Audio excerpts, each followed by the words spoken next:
காலையில் எந்திரிச்சதும் என்ன சமைக்கலான்னு யோசிக்கிறதுக்கே ஒரு பெரிய வேலையாக இருக்குது. இதில் சைட் டிஷ்ஷு சொல்லவே தேவையில்லை. ஸோ இதில் பார்த்திங்கன்னா 6 டைப்ஸில் 6 விதமான பொரியல் வந்து செஞ்சு காட்டியிருக்கேன். ஸோ இது கூட நான் டிப்ஸ் அண்ட் ட்ரிக்ஸையும் நான் ஷேர் பண்ணியிருக்கேன். பார்த்திங்கன்னா ஒரு ஐடியா கிடைக்கும் உங்களுக்கு. ஃபர்ஸ்ட் பார்த்திங்க அப்படின்னா மிக்ஸ்டு வெஜிடபிள்ஸ் போட்டு ஒரு பொரியல் வந்து செய்ய போகிறேன். ஸோ அதுக்கு பார்த்திங்கன்னா பீட்ரூட்டை ஃபஸ்ட்டு எடுத்து கட் பண்ணி வச்சுக்கிறோம். உங்களுக்கு என்ன ஷேப்பில் வேணுமோ அந்த ஷேப்பில் நீங்கள் கட் பண்ணி எடுத்துக்கோங்க.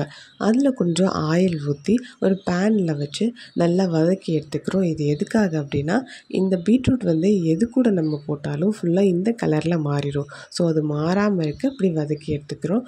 ஒரு 3/4 வாசி வந்து நமக்கு கலர் வந்து ஒட்டாது. அதுக்கப்புறம் எண்ணெய் ஊற்றி சீரகம் போட்டுட்டு நல்லா பொரிஞ்சதும் கேரட், பீன்ஸ், முள்ளங்கி இது 3மே நான் இந்த காயை ஆட் பண்ணியிருக்கேன். ஸோ இது 3யுமே நல்லா வதக்கி எடுத்துக்கலாம். ஸோ ஃபர்ஸ்ட் பார்த்திங்க அப்படின்னா இந்த பீட்ரூட்டை நம்ம இது கூட ஆட் பண்ணும்போது அதோடய கலர் வந்து நமக்கு 3/4 வாசி வந்து நமக்கு ஒட்டாது. கொஞ்சம் 1/4 வாசி வந்து ஒட்டும். அது அதோடய ஃப்ளேவர் அந்த மாதிரி வதக்கிட்டு சேர்த்தோன்னா அந்த அளவுக்கு வந்து கலர் வந்து ஒட்டாது. இப்போ இதில் இருக்கக்கூடிய அந்த முள்ளங்கி மட்டும் அந்த கலரை வந்து கொஞ்சம் அப்சர்வ் பண்ணி பிங்க் கலரில் வந்துடும். மற்ற காய் கேரட்டும் சரி பீன்ஸும் சரி அதோடய கலரில் அப்படியே தான் இருக்குது. ஸோ நீங்கள் இந்த மாதிரி ட்ரை பண்ணிங்க அப்படின்னா கலர் வந்து அந்த அளவுக்கு ஒட்டாது. நல்லா வதங்கினதும் உப்பு, மிளகாத்தூள், மஞ்சத்தூள் இதை போட்டுட்டு நல்லா வதக்கி எடுத்துருங்க. ஸோ இந்த மசாலா வந்து பச்சை வாசனை போகிற வரைக்கும் நல்லா வதங்கட்டும். நம்ம வெஜிடபிள்ஸ் சமைக்கும்போது மூடி வச்சு சமைச்சோன்னா சீக்கிரமே நமக்கு குக் ஆகிடும். ஸோ இப்போ பார்த்திங்கன்னா இதில் பீட்ரூட் சேர்த்துருக்கோம். பீட்ரூட் வந்து நல்லா ஹீமோக்ளோபின் வந்து இன்க்ரீஸ் ஆகும். கேரட் பார்த்திங்கன்னா கண்ணுக்கு நல்லது, ஹேருக்கு நல்லது. முள்ளங்கி பார்த்திங்க அப்படின்னா அது கொஞ்சம் வாயு தன்மையோடு இருக்கும். கொஞ்சம் பெருங்காயத்தூள் வந்து ஆட் பண்ணிக்கோங்க. பீன்ஸும் நல்லது.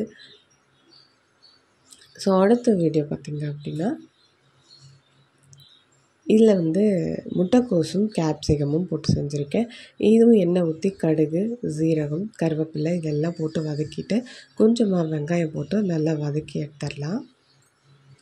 ஸோ நல்லா வதங்கினதுக்கப்புறம் நம்ம கட் பண்ணி வச்சுருக்கிற இந்த முட்டைக்கோஸை வந்து இது கூட ஆட் பண்ணிக்கலாம். ஸோ முட்டைக்கோஸ் நம்ம வதக்கும் போது பார்த்திங்க அப்படின்னா 3/4 வாசி வெந்துடணும். வெந்ததுக்கப்புறம் நம்ம கேப்சிகம் போட்டால் போதும். ஏன்னா கேப்சிகம் வந்து போட்ட உடனே சீக்கிரமாக குக் ஆகிடும். நம்ம இது கூடவே நம்ம கேப்சிகம் போட்டுட்டோம் அப்படின்னா கேப்சிகம் வந்து ரொம்ப குழஞ்சிரும். அது இருக்கிற இடமே தெரியாத மாதிரி மாறிடும். ஸோ அதனால் இந்த முட்டைக்கோஸ் வந்து 3/4 வாசி வெந்ததுக்கப்புறம் நம்ம இந்த கேப்சிகத்தை இது கூட ஆட் பண்ணிக்கலாம். ஆட் பண்ணிவிட்டு நல்லா மிக்ஸ் பண்ணி கொஞ்சம் மூடி போட்டு வேக வச்சிட்டோம்னா சீக்கிரமாக வெந்துடும்.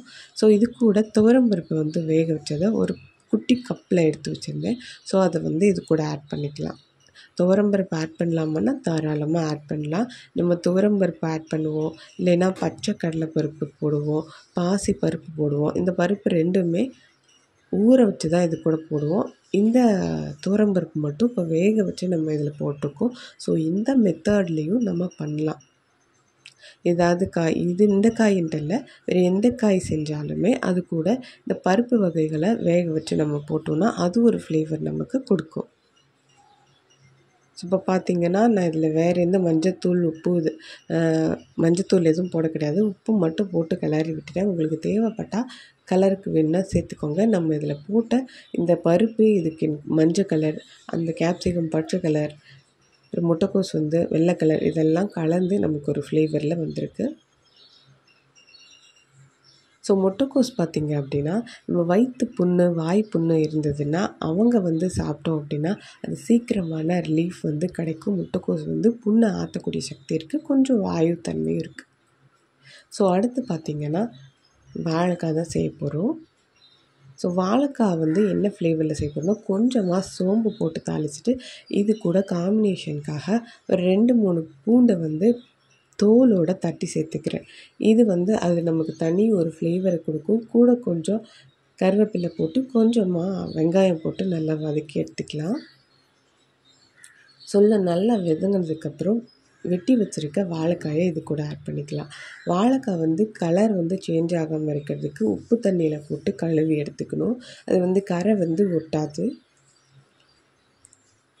ஸோ வாழைக்காய் நம்ம கிளறி விட்டுட்டு கொஞ்சமாக மஞ்சத்தூள் போட்டு நல்லா மிக்ஸ் பண்ணி விட்டுட்டு ஒரு மூடி போட்டு மூடி வச்சோன்னா 10 நிமிஷத்தில் சூப்பராக இந்த வாழைக்காய் வந்து நமக்கு வெந்து வந்துடும்.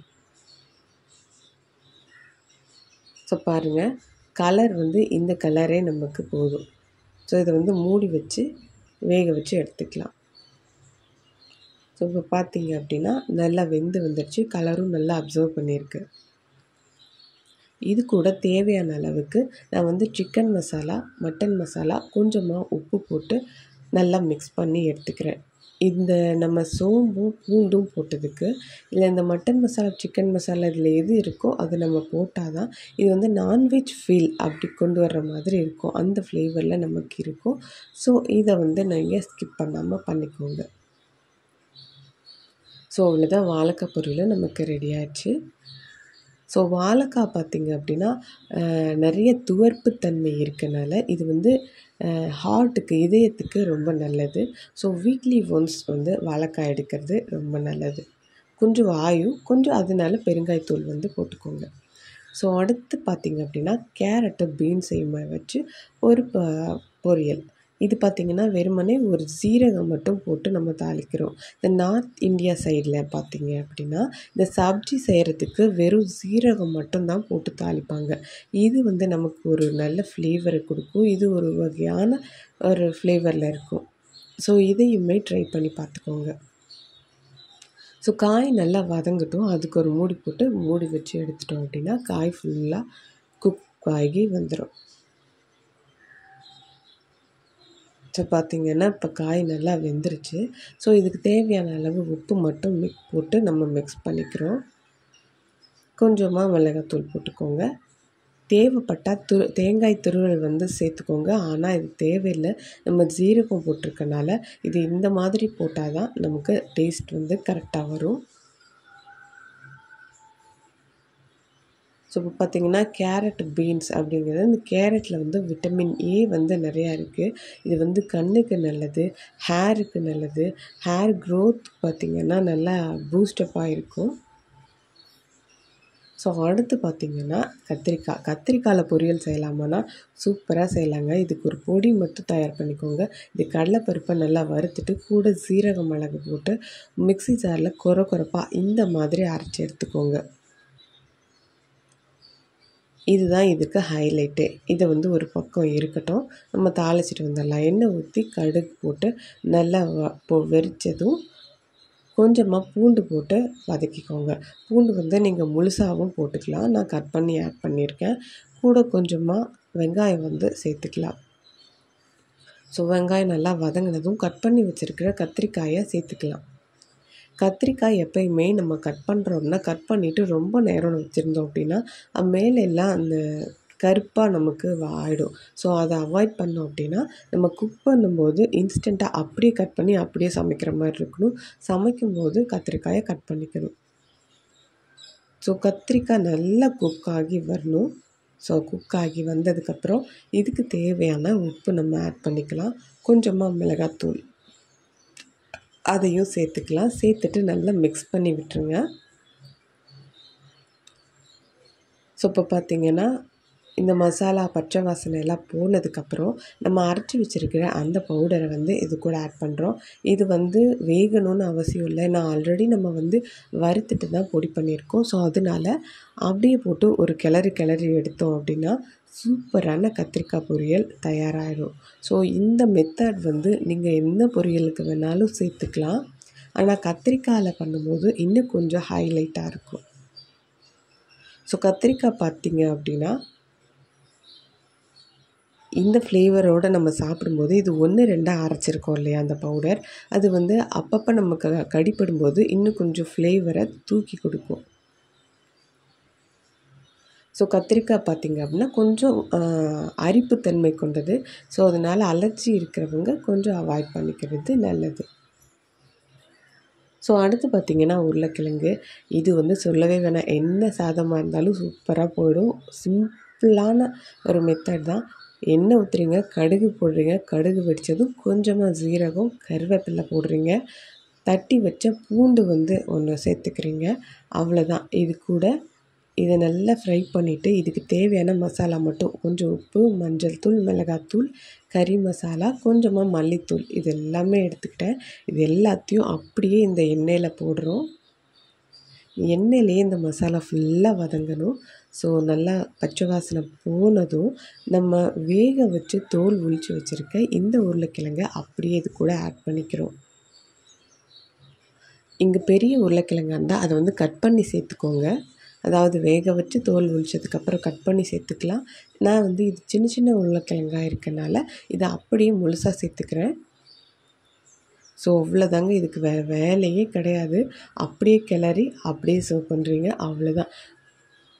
கெஸ்ட்டு வீட்டுக்கு வந்துட்டாங்கன்னா சட்டுன்னு ஒரு பொரியல் செய்யணுன்னா குக்கரில் விசில் விட்டு எடுத்து இதை அப்படியே செஞ்சு அப்படியே வச்சுருங்க. 2 நிமிஷத்தில் வேலை முடிஞ்சிடும். ஸோ இப்போ பார்த்திங்கன்னா 6 டைப்பில் நம்ம ஒவ்வொன்றும் ஒவ்வொரு மாதிரியான ஃப்ளேவரில் செஞ்சுருக்கோம். ஸோ இதை பார்க்கும்போது கண்டிப்பாக உங்களுக்கு குக் பண்ணும்போது சிரமம் இல்லாமல் ஒரு ஐடியா கிடைக்கும்னு நான் நம்புகிறேன். ஓகே, பாய்.